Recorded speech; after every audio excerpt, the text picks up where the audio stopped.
I'm ready. Good afternoon. At this afternoon's Intelligence Forum's Who Are You podcast, we're very privileged to have Lloyd Ansermoz. Lloyd, a serial innovator, a leader, a mentor, and a confidant, and somebody that keeps on keeping on in business. It's a great privilege to have you here today, Lloyd. Thank you very much indeed for coming in to share your thoughts. And may I ask you the first question, which is, would you share your professional journey so far? Um, yes, of course, Harry, and thank you very much for inviting me onto this podcast. I'm quite honoured, actually. Thank you. My journey. I don't think we've got all the time to be able to take that. It's been so up and down, but yeah, we're here where we are now. So I started my first professional career in business 33 years ago now. And within that first business, I learned how to run a business. I never had a clue to begin with, but with the great people around me, I was able to make that first business a great success. So on from there, we sold that business because of circumstances, but we built that business in 7 years from zero to a turnover of just under £4 million, with around 220 people in there. And yeah, that went really well. Sold that business, worked with the business who bought it, who were my employer 8 years earlier. So that was a bit of a twist. And then worked with them for a while, and then started my next business, which was the Fidelis Group, in a better way, because we had learned how to, well, me personally, had learned how to run a business for the 7 years previous, and was able to see the sector not doing what it should really do, in my view there, and started a business differently, which was the Fidelis Group, which, as you'll well understand, Harry, is Latin for trusted, honest friend. So that's where our brand went from, and that ran straight through the business with all our people. Ending up with that business 10 years later, having just short of 500 people in there, and a turnover of 7.5 million. That's amazing. It's amazing because most people start businesses and, it doesn't always go to plan, and very often it doesn't. And I suppose you could say it's a rite of passage, but you've had two big successes, and that's extraordinary, really. So my congratulations for that. Was there a moment in your early working life, or in your earlier part of your working life, where someone or something had a profound effect on your later working life? Perhaps they were a great mentor, or something they did that you really learned from. I think my working life started when I was 13 years of age. So, the usual paper rounds and milk running and so on. So something was always in me to earn money in a different way than my friends and people around me.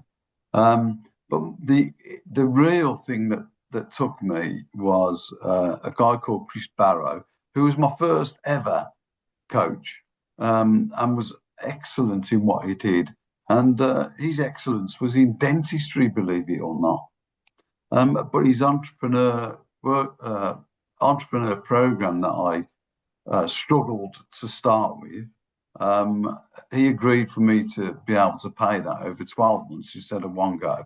At the time, it was around £3,700. I didn't have that much, but he let me pay that over 12 months while working with him, and it was a massive influence. And on from there, during the business transition from where we were, Keen Clean to Fidelis. The Tony Robbins experience for me, I was invited to a UPW, which is Unleash the Power Within. And after doing a couple of fire walks, I was hooked. And still to this day, I'm an ambassador, and the Tony Robbins stuff changed my life and the way that I did business. What's your view on something you've done is obviously clearly built teams, successful teams, and what's your view on how you build a successful team that works well together and has respect for one another?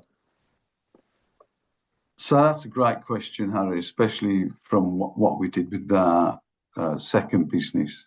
So I learned very quickly around the last business, which was a problem because the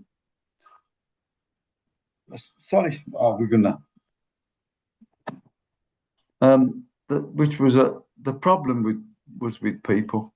So when you're employing, or go on the way to employing 450 plus people, you've got to get it right at the beginning. So the Fidelis brand helped us to do that. We were able to be different in what we did and building a culture of care. And that culture of care came from, because I was working with Chris, a crazy Australian dentist called Paddy Lund had written a book called How to Create the Happiness-Centered Business. And it really resonated with me. So when we started the second business, everybody had a copy of that book. We started with a management team of 6, so everybody knew and were with me through that process. And everything that we did from there on was to build a culture around caring for our people. Our people actually came first alongside with our customers. We used to say, we've got 2 types of customers. One that pays us and one that we pay. And that was with us all through that business. And the culture was absolutely fantastic. In your experience of 2 businesses and other things alongside that on your journey, other experiences, how have you dealt with adversity? Because I think you know a great deal about it. Yeah, adversity's been there for me a number of times. Listen, adversity comes to us whether we're in business or not. It's about how we deal with it, isn't it? So on starting the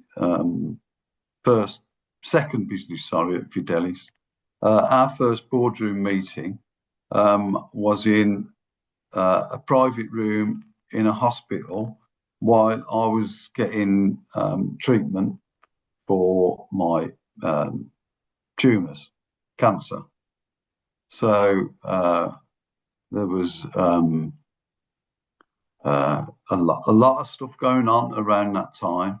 I'd already had a brain tumour, and then after that, because of the radiotherapy, I ended up with a bladder cancer that was, majorly aggressive.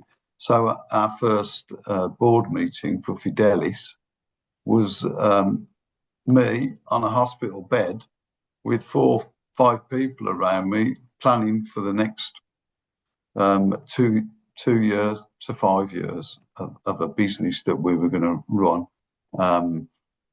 and make some good dividends from. And in your creation of businesses, how have you enabled your teams to thrive alongside you? I think that again, building a cultural fit with everybody that comes into the business is really important.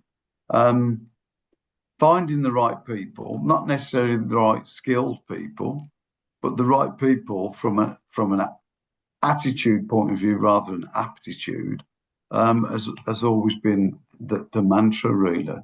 Being able to find the right people to look after the business and grow the business without you is, for me, massively important. So getting the right people around you is massively, massively important.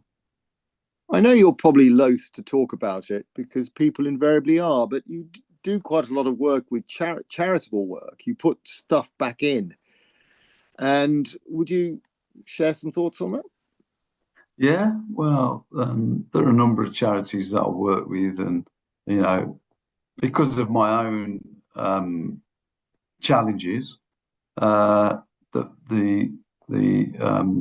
Birmingham Brain Tumour Fund, which I support, is massive for me, and I try to be an ambassador for that. With what they do and how they raise money for treatments and for fantastic equipment that otherwise couldn't be afforded, and helps people to get an appointment quicker and be able to sort that stuff out. When I had a brain tumour, my first diagnosis was, you've got a brain tumour, and if it's not dealt with within the next 2 weeks, you're going to die. So that was a bit of a shock. And so I don't want, and we got it dealt with within that 2 weeks. So being able to support a charity that makes that happen is really important to me. Also, we also support some special schools where neurodiversity is huge within those schools, and so we support that as well as regular donations to the big ones, that also need it, like the British Red Cross and so on. So I think it's important to give back. You wrote a book, No Problem is Permanent. How was that for you? It was actually, it was a goal that I didn't think I'd actually get to, and an outcome, until I sort of, because I sold the business 10 years into building that business. I sold it back in 2011-12, and no, 21, sorry, 21-22, it was 10 years. And I thought, there's a lot of experience that I've gone through and a lot of other stuff, and no problem is permanent is actually, is true. So we got to the point of getting to write stuff down, and it was quite emotional, actually. Bearing everything in front of you and behind you that's happened within a book that everybody's going to read. It was tough during the writing period because you're bearing all, but at the same time it's about emptying your psyche and your brain of all that stuff. And those problems that I went through, none of them were permanent. So that's where the title came from, really. And here we are, published, and going well, thank you. Brilliant. In the end, I really enjoyed it, and getting it published and getting out there. So many people now feeding back to me about how it's helping them and how it's working for them. I'm really pleased with it. It's been a pretty good journey, hasn't it? I know you've had a few ups and downs, but it's been a pretty amazing journey. 2 successful businesses. Build now your plans for the future, because you're currently working on another project. Maybe you could share some thoughts on that. Yeah, so there's another project going on with a company called Optimum.